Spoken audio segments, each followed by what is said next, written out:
ป่าสงวนแห่งชาติน้ำการเฮือนต้นไม้ดินแดนแห่งความฝันของเด็กน้อยความฝันได้กลายเป็นจริงไปพร้อมการประจนภัยอนุรักษ์ป่าสงวน The Gibbon Experience ประสบการณ์วิถีชีวิตทนีแก้มดำ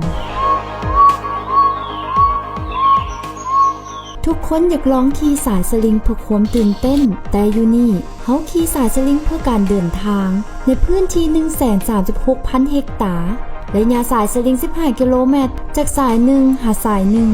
เป็นการเดินทางบินเข้าสู่ดินแดนแห่งสัตว์ป่า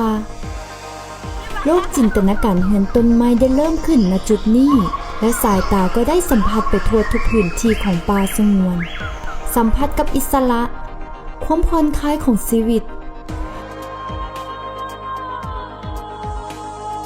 พร้อมการต้อนรับที่น่ารักอบอุ่นของธรรมชาติอ้อมข้างแบบบ่ฮู้โต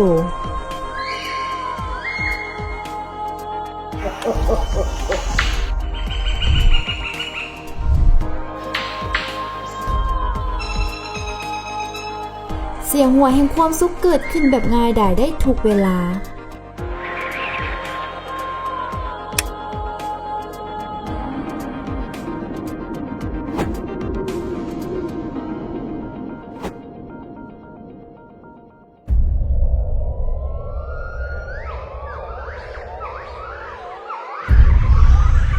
เสียงเพลงยามเศร้าที่เป็นเอกลักษณ์ในดินแดนนี้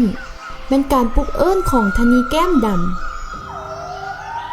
การทักทายสบายดียามเศร้าของเจ้าของบ้านตัวผู้มาเยี่ยมยาม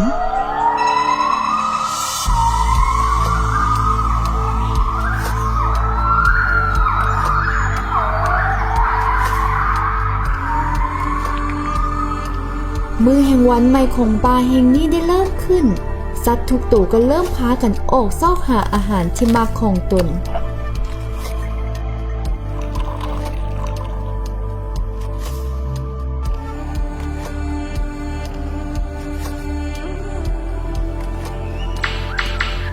สิ่งมีชีวิตทุกชนิดต่างพากันเคลื่อนไหวตามทำนองไผ่มันในดินแดนนี้อย่างเป็นอิสระหุ่นมันอยู่หันแท้ๆได้สิสีน้ำตาลเห็นเงามันแล้วมันยังกินดอกไม้อยู่ตัวแม่เห็นไงตัวนั้นเป็นยูได้เอามือบ้างนึงเท่าไว้โอ้โหสีดำสามตัวไปเลย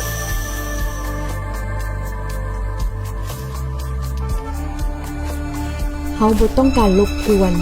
แต่มาเยี่ยมยามเพื่อให้ความช่วยเหลืออนุรักษ์ทุกสิ่งในดินแดนแห่งนี้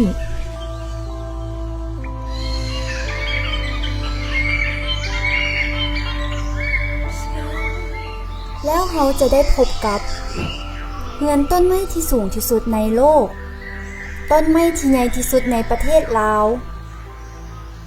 ทนีแก้มดำแห่งเดียวในประเทศลาว